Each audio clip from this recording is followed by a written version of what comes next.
అదే RTV app వార్తల్ని క్షణాల్లో చదివే అవకాశం ఉంటుంది. ఒక న్యూస్ పేపర్, ఒక టెలివిజన్ ఛానల్ మీ చేతుల్లో ఎప్పుడు ఉంటాయి. మేము ఇళ్ళల్లో ఆ దొడ్డలు దొక్కలు వేసుకోవాలి. మేము శ్మశానమా ఆడేసుకోవాలా? ఇప్పుడు సన్నదప్పగా పిల్లలు ఆ బల్లే పోతారు. ఆ బల్లే వచ్చి ఆడ మేము ఏం చేయాలా? నా పేరు గుంటి విష్ణుకాంత్. మా తమ్ములగుంది ఎస్సీ గ్రామం. నేను ఎస్సీ మాదిగ సామాజిక వర్గానికి చెందినటువంటి. సో ఏం జరిగిందంటే గత వారం నుంచి ప్రజా సమస్యల గురించి నా దగ్గరికి ప్రజలు వచ్చి అడగడం ద్వారా నేను పంచాయతీ కార్యదర్శి గారికి స్టార్టర్ బాగులేదని చెప్పి స్టార్టర్ బాగు గురించి నేను మాట్లాడడం జరిగింది. సో దాని మీద స్టార్టర్ బాగు గురించి పంచాయతీ సర్పంచ్ గారికి వాళ్ళు చెప్పడం, వాళ్ళు నా మీద సొంతగా వాళ్ళు కక్షపూరితంగా నా మీద ఒక నోటీసు జారీ చేయడము, నేనేదో ఒక చిన్న ఇల్లు కట్టుకుంటుంటే ఆ ఇల్లు నిలిపివేయాలని చెప్పి దానికి కుడాకు సంబంధించింది అని చెప్పి.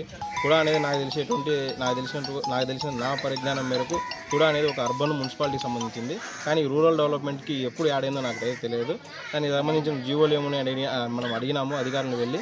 అధికారులు కూడా దాని గురించి స్పందించడం లేదు. నేను ఎంపీడీఓ గారి నుంచి వచ్చింది. ఎంపీడీఓ గారు పై అధికారులు మాకు ఇచ్చారు. దాని డైరెక్షన్ ప్రకారం మేము వచ్చాము. దాని ప్రకారం మీకు నోటీస్ ఇచ్చామని చెప్పి క్లియర్గా చెప్తున్నారు మాకు. ఎందుకు పై అధికారులు ఇక్కడ ఉన్నటువంటి ఈ ల్యాండ్ పునరావాసం కిందకి అందరికీ ఇక్కడ తమ్మలగుంది గ్రామ ప్రజలందరికీ ఇచ్చినటువంటి ల్యాండ్, గతంలో ఈ తమ్మలగుంది గ్రామం అనేది హరిజనవాడ అనేది అటువైపుగా ఉండింది. అటువైపు నుంచి తీసుకొచ్చి గతంలో ఇక్కడ స్థలాలు కేటాయించి అందరికీ స్థలాలు పంచడం జరిగింది. ఆ పంచడంలో భాగంలో ఈ స్థలం నేను తీసుకొని ఆ పంచడంలో వచ్చిన భాగంలో ఈ స్థలం నాకు వచ్చింది. ఈ స్థలంలో నేను ఇల్లు కన్స్ట్రక్షన్ చేస్తున్నాను. దాన్ని కక్షపూరితంగా స్వార్థంగా నా మీద ఇటువంటి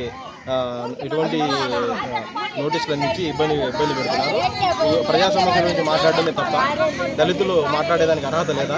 కేవలం ఈ దళితులపైన మీరు చేసేటువంటి కుట్రల మీరు దళితులను ఎంతవరకైనా అంచాలని చూస్తారా? దళితులపై దాడులను ఎప్పుడు మేము వ్యతిరేకిస్తున్నాం. మేము అవసరమైతే దీన్ని రాష్ట్ర వ్యాప్తంగా దళితులు, ప్రజా సంఘం నాయకులు, దళిత నాయకులు అందరూ కలిసి దీన్ని పోరా ఎత్తున తీసుకెళ్లి రాష్ట్ర వ్యాప్తంగానే మేము దీని మీద పోరాటం చేస్తామని చెప్పి ఈ సభాముఖంగా తెలియజేసుకుంటున్నాను. అలాగే మా ఊరిలో మా గ్రామంలో ఎన్నో సమస్యలు ఉన్నాయి. మేజర్గా వచ్చేసి మాకు ఇక్కడ శ్మశాన వాటిక సమస్య ఉంది. శ్మశాన వాటిక ఇప్పటివరకు అలాట్మెంట్ జరగలేదు. సో మేము గతంలో మేడం గారిని, ఎంఆర్ఓ గారిని సంప్రదించడం జరిగింది. ఎంఆర్ఓ గారు కూడా సానుకూలంగా స్పందించారు.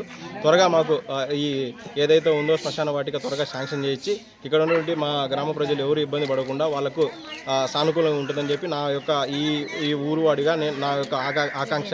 సో ఎక్కువ మంది కూడా ఏమవుతుందంటే చనిపోయినప్పుడు అక్కడికి వెళ్ళేదానికి ముళ్ళ పొదలు అంతా ఉన్నాయి. అక్కడ గాజు పూస తీసేదానికి కూడా ఇబ్బంది పడుతున్నారు. సో ఆ తీసేయడం క్రమంలో కొంచెం రోడ్డు మీద తీస్తున్నారు.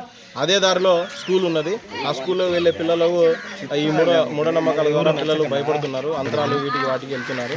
సో దాన్ని మీరు సాధ్యమైన త్వరగా మాకు శ్మశాన వాటికి శాంక్షన్ చేసి మా ఊరిని బాగోగులకు అది ఒక డెవలప్మెంట్గా అవుతుందని మేము ఊహిస్తున్నాము. అలాగే అదేవిధంగా శానిటేషన్ వర్క్ సరిగ్గా జరగటం లేదు. సో ఎక్కడ బ్లీచింగ్ చేయటం లేదు.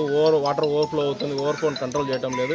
సో దానికి ప్రాపర్ డ్రైనేజీ లేదు. ప్లస్ ఇంకోటి వీధి లైట్లు అనేది దగ్గర 2 సంవత్సరాల నుంచి వీధి లైట్లు వెలగటం లేదు. సో సత్వరంగా ప్రభుత్వం దీనిపై చర్యలు తీసుకొని మా ఊరికి ఎటువంటి ఇబ్బంది లేకుండా అన్ని డెవలప్మెంట్స్ జరగాలని చెప్పి ఈ సభాముఖంగా నేను ఈ ప్రెస్ మీట్ ప్రెస్ మీట్ తరఫున ప్రజలను, ప్రభుత్వాన్ని అందరినీ వేడుకుంటున్నాను.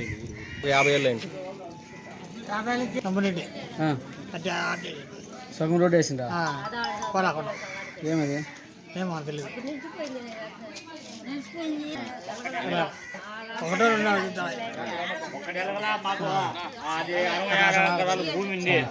మరిన్ని వీడియోస్ కోసం ఛానల్ ని సబ్స్క్రైబ్ చేయండి. లేటెస్ట్ అప్డేట్స్ కోసం వాట్సాప్ ఛానల్ ని ఫాలో చేయండి.